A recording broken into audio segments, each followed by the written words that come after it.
نعبد وإياك نستعين اهدنا الصراط المستقيم صراط الذين أنعمت عليهم غير المغضوب عليهم ولا الضالين.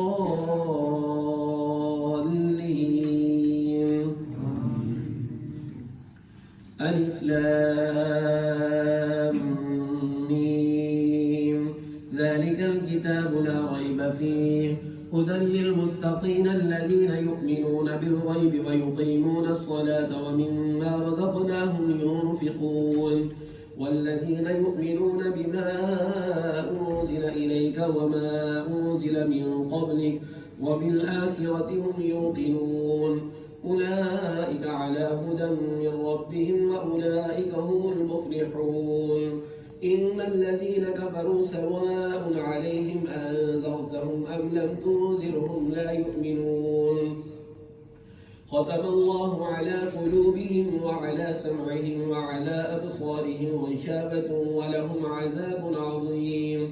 ومن الناس أمة مسلمة لك وأرنا مناسكنا وتب علينا إنك أنت التواب الرحيم. ربنا وابعث فيهم رسولا منهم يتلو عليهم آياتك ويعلمهم الكتاب والحكمة ويزكيهم إنك أنت العزيز الحكيم.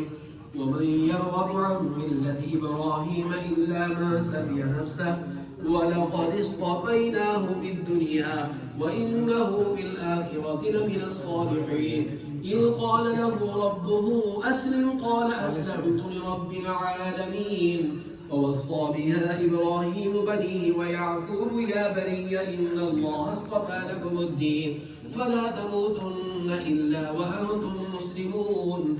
أم كنتم شهداء إذ حضر يعقوب الموت إذ قال لبنيه ما تعبدون من بعدي قالوا نعبد إلهك وإله آبائك إبراهيم وإسماعيل وإسحاق إلها واحدا ونحن له مسلمون.